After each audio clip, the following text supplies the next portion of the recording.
Hello and welcome to T-Tour Review Tie's Guest Host Week. I'm your guest host for today, Purple Toad, and for my video, I'm going to be exploring a hobby of mine that isn't really related to cars, and then ultimately relating it to cars. You see, that hobby of mine is needle felting. Now, for those of you who don't know, needle felting is a 3D art, where you take a ball of wool, like this, and then you poke it with a needle into different shapes, kind of molding it with a needle. Now, the reason it's not related to cars, or not until today, was because I usually make video game characters, like this Galactonite from the Kirby franchise I made a couple of months ago now. But this is a Cars channel, so I'm going to do some Cars. And that Cars thing is going to be Cruising Lightning McQueen. I don't own Cruising McQueen, so this is the closest thing I have. This is going to be my reference. And just a fair warning, if any of you are like scared of needles, this would be a good video to skip out on. Maybe just watch or listen to the audio. So, with all that out of the way, let's get into the supplies. So here I'm going to quickly go over the supplies because I would assume most of Ty's audience isn't well acquainted with needle felting. So first thing, core wool. I'm probably going to have like a lot more than just this. But basically, you're going to see me felting with this a lot in the beginning of the video. This is kind of what you use to make a base. So you make the general shape with this, and then you color it in by putting on this colored wool. So we have red and white. These you can't really see in person, but this is more of an off-white. This is just a white, so I'm going to be using that for, these parts over here. And then yellow for the lightning bolts and stuff. And I'm going to have different colors too, like blue for the windows and different blue for the eyes, and then black and everything. But this is just the main colors I had for the setup. And then here is my felting pen. Again, you're going to see this mostly in the beginning of the video. This is for like making, big, large shapes. So like shaping things. And then I'll use a finer, just single needle to, get like the finer details in and kind of give everything a smoother finish. So I have 3 different gauges of needles. That's just kind of used for like how fine you want the details to be, but they're all going to be loaded up into this. And then this is the brush pad I have. This is for making flat pieces. I don't think I'm going to be needing to do this for Cruising McQueen because he doesn't have a spoiler. If I have any other flat pieces to make and use that, I'll say it. And then these are my finger guards. So I put these over my fingers when I'm felting. It's just precaution so I don't stab my fingers, which isn't the most common thing, kinda. I've for the most part built a tolerance to it. But yeah, it still kinda hurts, so use these, kids. So I think with that out of the way, I'm going to get to my sketches for this. So, not a lot, but here are some of the sketches I made for it.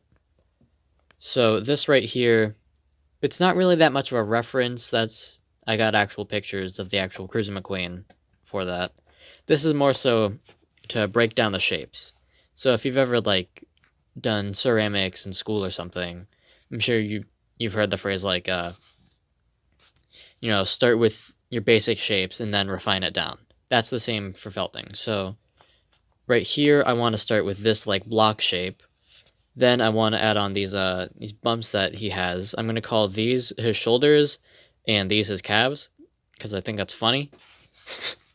So again here, the calves kind of stretch out at the back.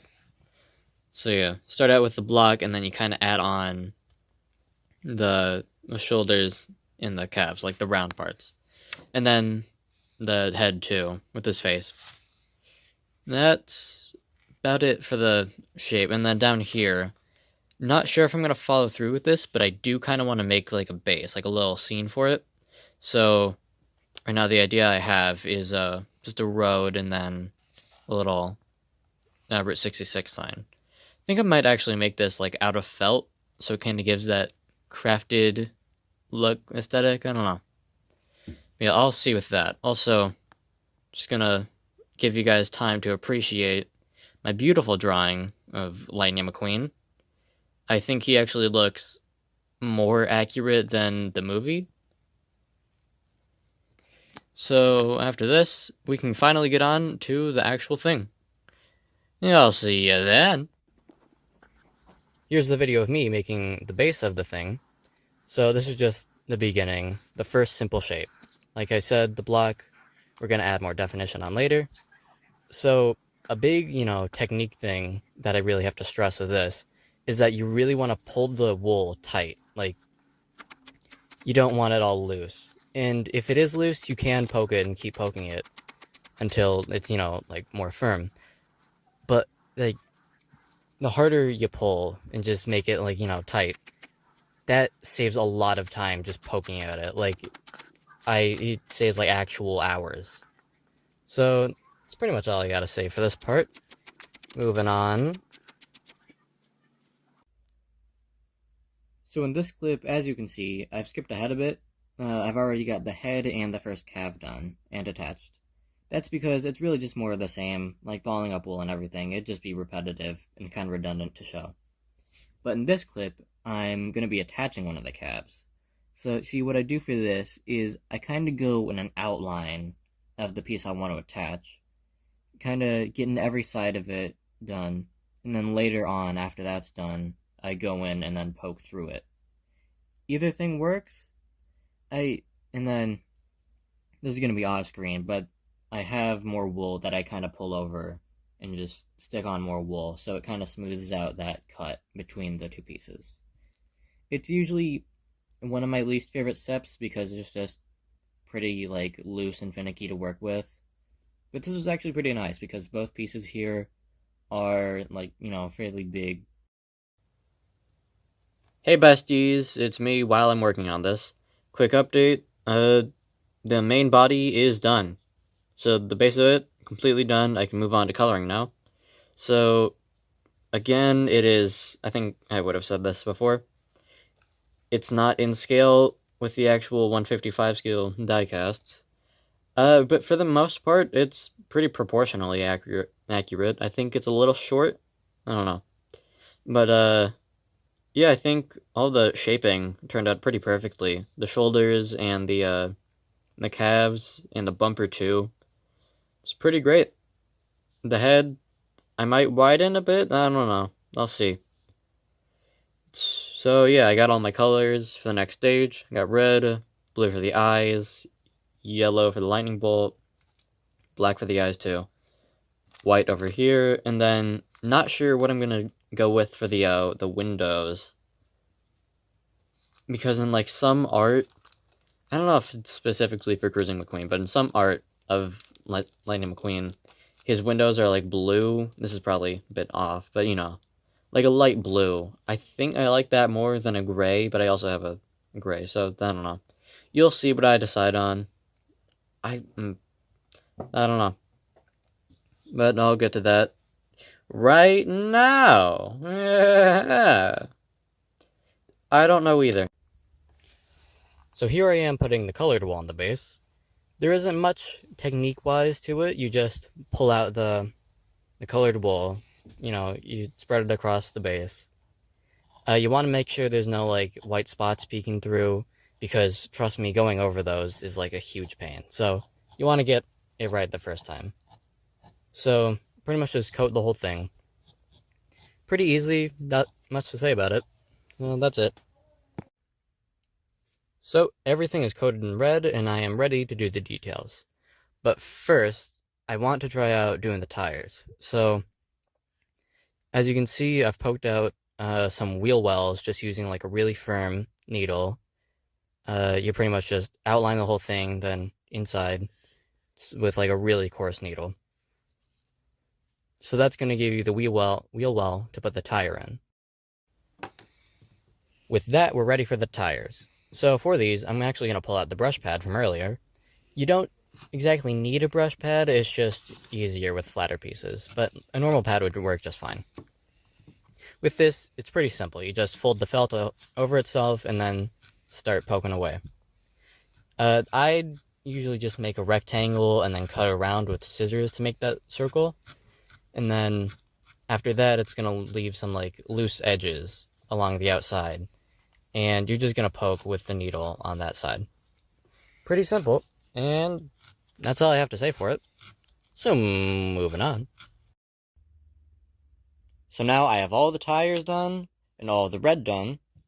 And I'm about ready to start doing in the final details.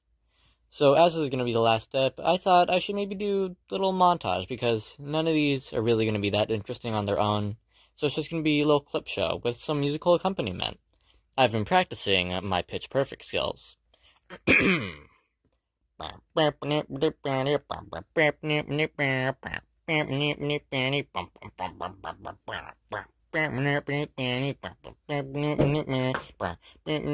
Cars Adventures.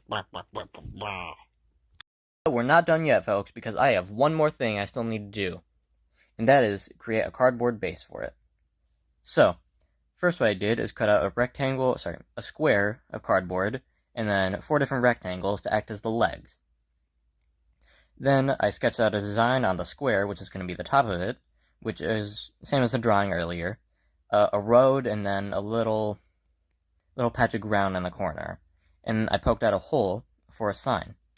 And you can also see that I cut out a little square, and that's where I'm going to put one of these finger light things, because we gon' light it up like it's dynamite. So then I cut out felt for it because I think the felt looks good with it.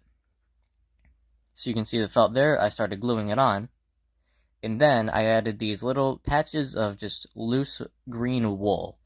These are going to act as little plants to kind of cover up that light so you don't see it when it's off. And also it just adds to that whole desert aesthetic. And then I painted up the cardboard black. I added the Route 66 sign that was just cut from thinner cardboard, the stuff that you'd find on like a cereal box, and then I taped that to a Q-tip stick. And that's it for the base. It's pretty simple, and I think it looks fabulous. Really goes to show just what cardboard can do. And here he is all completed, with the base and everything.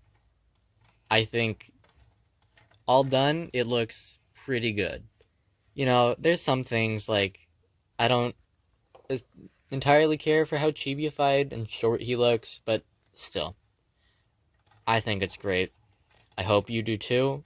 And while I'm wrapping up here, I'd like to give some thanks.